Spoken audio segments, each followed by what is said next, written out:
చంద్రశేఖరరావు మళ్లీ యాక్టివ్ అయ్యారు. తెలంగాణ భవన్లో ఆయన అధ్యక్షతన బీఆర్ఎస్ ఎల్పీ రాష్ట్ర కార్యవర్గ సంయుక్త భేటీ జరగనుంది. ఈ భేటీలో పాల్గొనడానికి ఎర్రవల్లి ఫామ్ హౌస్ నుంచి హైదరాబాద్ నందినగర్లోని నివాసానికి కేసీఆర్ చేరుకున్నారు.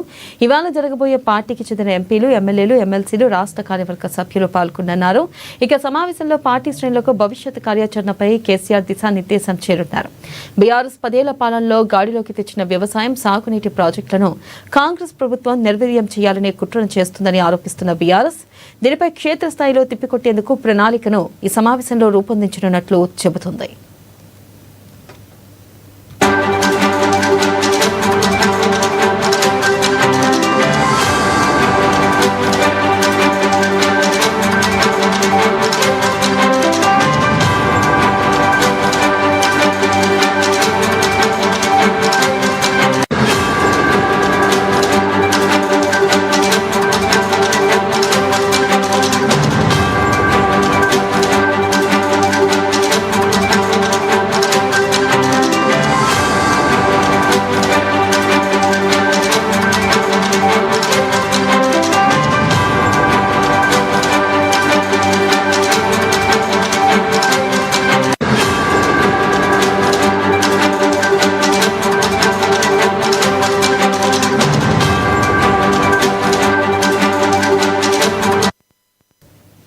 ఇక పాలమూరు రంగారెడ్డి ఎత్తిపోతల పథకానికి నీటి కేటాయింపులను తగ్గించడం, కేంద్ర రాష్ట్ర ప్రభుత్వాలు అనుసరిస్తున్న తెలంగాణ వ్యవసాయ, రైతాంగ ప్రభుత్వ వ్యతిరేక విధానాలపై సమావేశంలో చర్చించనున్నట్లు పార్టీ వర్గాలు చెబుతున్నాయి. తెలంగాణ సాగునీటి కోసం మరో జలసాధన ఉద్యమం తప్పదని కేసీఆర్ భావిస్తున్నారని, క్షేత్రస్థాయిలో ప్రజా పోరాటాలు నిర్మించేందుకు కీలక చర్చ ఉంటుందని బీఆర్ఎస్ కీలక నేతల ద్వారా తెలుస్తోంది. ఇక పంచాయతీ ఎన్నికల్లో అధికార కాంగ్రెస్ డౌన్ అయిందని బీఆర్ఎస్ పరంగా భావిస్తుంది. ఈ క్రమంలో ఈ భేటీని పార్టీ కీలకంగా భావిస్తుందని సమాచారం. ఇక దీనిపై మరింత సమాచారాన్ని మా ప్రతినిధి భవిత అందిస్తారు ఫోన్ లైన్ ద్వారా. భవిత చెప్పండి, ప్రధానంగా చూసుకున్నట్టయితే కేసీఆర్ ఈ సమావేశంలో ప్రధానంగా నీటి అంశంపై చర్చించే అవకాశం ఉన్నట్లుగా తెలుస్తుంది. అలాగే ప్రధానంగా కాంగ్రెస్ పై ఏ అంశాలను ఎక్కుపెట్టే అవకాశం కనిపిస్తుంది? అప్డేట్స్ ఏంటి?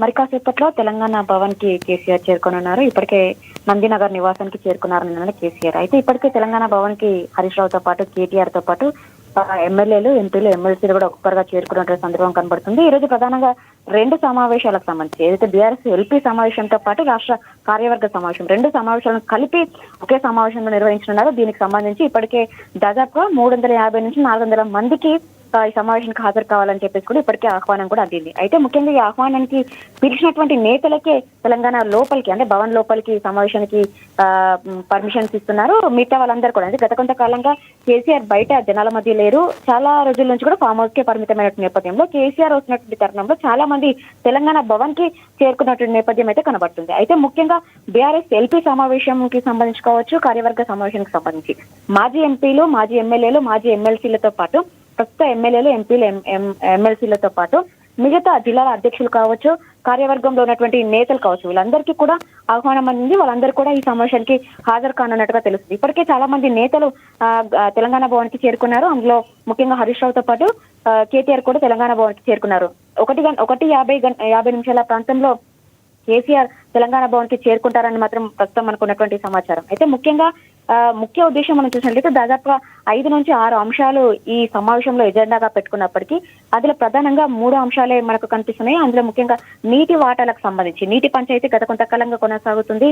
ఆంధ్రప్రదేశ్ అటు కేంద్ర ప్రభుత్వంతో, కేంద్రంలో బీజేపీతో ఎన్డీఏ భాగస్వామ్యంలో ఆంధ్రప్రదేశ్ టీడీపీలో ఉన్నటువంటి నేపథ్యంలో కేంద్రం ఆంధ్రప్రదేశ్ కి చాలా అనుకూలంగా వ్యవహరిస్తున్నటువంటి అంశాన్ని ప్రధానంగా వీళ్ళు లేవనెత్తినటువంటి సందర్భం కనబడుతుంది. ఎందుకంటే గత కొంతకాలంగా ఏదైతే నీటి అంశానికి సంబంధించి నీటి పంపకాల విషయంలో తెలంగాణకు అన్యాయం చేస్తున్నప్పటికీ కూడా ఎక్కడ కూడా కాంగ్రెస్ ప్రభుత్వం స్పందించడం లేదు, చూస్తూ ఊరుకుంటుంది అని చెప్పేసి కూడా ఇప్పటికే ప్రధానంగా ఆరోపణలు చేస్తున్నటువంటి నేపథ్యంలో ఆ అంశానికి సంబంధించి ఏదైతే పాలమూరు రంగారెడ్డి ఎత్తిపోతల అంశానికి సంబంధించి కావచ్చు, గతంలో పాలమూరు రంగారెడ్డికి సంబంధించినటువంటి నీటి పంపకాలకు సంబంధించి 90 టీఎంసీల నీటిని తెలంగాణకు వాటా కింద ఉపయోగించుకుంటే ఇప్పుడు దాన్ని 40 టీఎంసీలకే పరిమితం చేయడాన్ని కూడా ఖచ్చితంగా ఎండగట్టాలి. ఖచ్చితంగా వాళ్ళను, అంటే మన నీళ్లు మనకు రావాల్సిందే అని చెప్పేసి కూడా ఇప్పటికే మరొక తెలంగాణ ఉద్యమం లాంటి నీటి సాధన అనే అంశాన్ని దృష్టిలో పెట్టుకొని దానికి సంబంధించి ఒక ఉద్యమం చేయాలని చెప్పేసి కూడా ఇప్పటికే కేసీఆర్ డిసైడ్ అయినటువంటి నేపథ్యంలో ప్రధాన ఎజెండా కింద కృష్ణా గోదావరి జలాలకు అంశాలకు సంబంధించి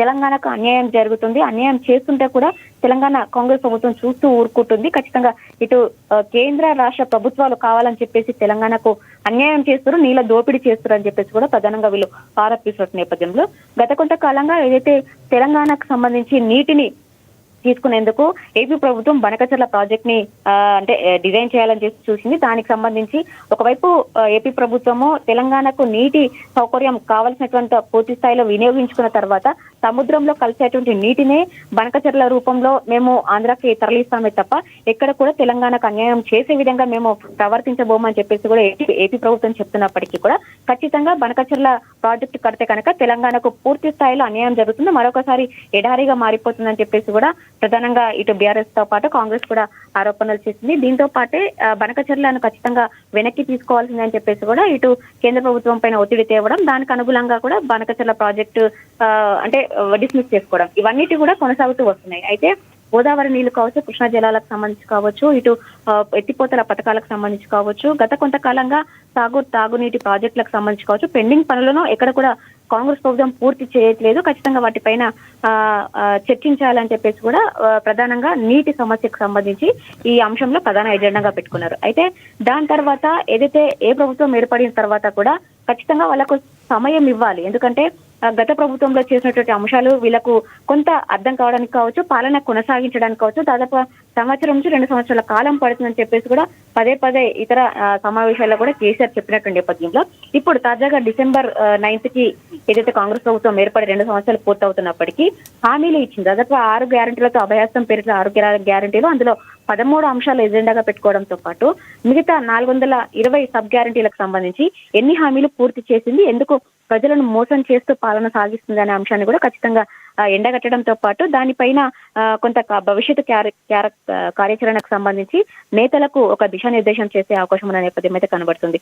మిగతా అంశాలకు సంబంధించి ఏదైతే తెలంగాణ రాష్ట్రంలో తెలంగాణ ప్రభుత్వం ఏర్పడక ముందు గతంలో బీఆర్ఎస్ పార్టీకి సంబంధించి ఒక కార్యవర్గ సమావేశం అందులో ఉన్నటువంటి టీమ్ ని ఏర్పాటు చేసింది. దాని తర్వాత తెలంగాణలో బీఆర్ఎస్ ప్రభుత్వం ఏర్పడిన తర్వాత తెలంగాణలో అంటే కాంగ్రెస్ ప్రభుత్వము బీఆర్ఎస్ ప్రభుత్వము బీఆర్ఎస్ పార్టీ రెండు వేరు కాదు, రెండు ఒకటే అన్నట్టుగా కూడా వాటికి సంబంధించినటువంటి కమిటీలు ఎక్కడ కూడా ఏర్పాటు చేయలేదు. అయితే దానికి సంబంధించి ఇప్పటి నుంచి ఖచ్చితంగా గ్రామ స్థాయి నుంచి కూడా బీఆర్ఎస్ అంటే రాష్ట్ర కార్యవర్గం ఏర్పాటు చేయడంతో పాటు కమిటీలను వేయాలని చెప్పేసి కూడా ఇప్పటికే డిసైడ్ అయినటువంటి నేపథ్యంలో సభ్యత్వ నమోదు ప్రక్రియ కూడా మొదలు పెట్టాలని చెప్పేసి గతంలోనే భావించారు. కానీ ఇప్పటి వరకు కూడా ఇక్కడ సభ్యత్వ నమోదు ప్రక్రియ ప్రారంభం కాలేదు. అయితే మొన్న తాజాగా జరిగినటువంటి గ్రామ పంచాయతీ ఎన్నికలకు సంబంధించి కొంత బూస్టింగ్ ఇచ్చినటువంటి నేపథ్యంలో మరొకసారి క్యాడర్ ని ఉత్సాహపరిచే విధంగా సమావేశంలో వాళ్ళకు కొంత ఏదైతే అంశాలకు సంబంధించి వాళ్ళకు ఒక దిశానిర్దేశం చేయడంతో పాటు మున్ముందు ఎందుకంటే ఇప్పటికే నీటి పంపకాల పైన ఖచ్చితంగా ఒక భారీ బహిరంగ సభ ఏర్పాటు చేయాలని చెప్పేసి భావిస్తున్న నేపథ్యంలో అది పాలమూరు నుంచే మొదలు పెట్టాలి, ఖచ్చితంగా ఉద్యమించాలని చెప్పేసి చెప్తున్నటువంటి నేపథ్యంలో ఒకవేళ పాలమూరులో సభ నిర్వహిస్తే కనుక అది ఎప్పుడు నిర్వహిస్తారు, ఏ జిల్లాలలో సభలు ఉండబోతున్నాయి, ఖచ్చితంగా ఇప్పటి నుంచి ఒకవేళ కేసీఆర్ కనుక ప్రజల్లో ఉండాల్సి వస్తే భవిష్యత్తు కార్యాచరణ ఎలా ఉండబోతుంది అనే అంశాలకు సంబంధించి మాత్రం దిశానిర్దేశం చేసే అవకాశం కనబడుతుంది. ఎందుకంటే గత కొంతకాలంగా మీడియాను ఉద్దేశించి కూడా ఎక్కడ కూడా కేసీఆర్ మాట్లాడిన సందర్భం లేదు కాబట్టి 2 గంటలకు ప్రారంభమైనటువంటి విస్తృత స్థాయి సమావేశంలో ఇటు బీఆర్ఎస్ ఎల్పీ సమావేశం సంబంధించి కావచ్చు, కార్యవర్గ సంబంధించినట్టు కావచ్చు, ఈ 2 సమావేశాలు దాదాపు 5 గంటల వరకు పూర్తి అయితే మాత్రం ఖచ్చితంగా 5 గంటలకు సమావేశంలో జరిగినటువంటి అంశాలపైన కావచ్చు, బీఆర్ఎస్ పార్టీ భవిష్యత్తు కార్యాచరణకు సంబంధించి కావచ్చు, కొత్త కార్యవర్గ టీం కు సంబంధించి కావచ్చు, ప్రభుత్వం చేసేటువంటి పనులు ఎక్కడ అంటే జల దోపిడీకి సంబంధించి కావచ్చు, ప్రభుత్వం ఇచ్చినటువంటి హామీలు విఫలమైనటువంటి నేపథ్యంలో ఇప్పటికే కేంద్ర రాష్ట్ర ప్రభుత్వం రైతు వ్యతిరేక విధానాలు అవలంబిస్తుందని చెప్పేసి కూడా బీఆర్ఎస్ ఆరోపిస్తున్న నేపథ్యంలో ఖచ్చితంగా రైతుల కష్టాలను ఎందుకు పట్టించుకోవడం లేదు అనే అంశాలకు సంబంధించి కావచ్చు, గత కొంతకాలంగా తెలంగాణలో యూరియా కొరత ఏర్పడడం కావచ్చు, ఈ అన్ని అంశాలపైన కూడా ఖచ్చితంగా ఇటు వాళ్ళ టీం కి చెప్పడంతో పాటు మీడియా బ్రీఫ్ లో కూడా చెప్పే అవకాశం ఉన్న నేపథ్యం అయితే కనబడుతుంది. మొత్తానికి సాయంత్రం 5 గంటల ప్రాంతంలో ఒకవేళ ఈ సమావేశం కనుక పూర్తయితే కనుక 5 నుంచి 6 గంటల ప్రాంతంలో దాదాపు గంట సేపు కూడా కేసీఆర్ ప్రెస్ మీట్ పెట్టి వివరాలన్నిటి కూడా వెల్లడించే అవకాశం ఉన్న నేపథ్యం అయితే కనబడుతుంది. Thank you.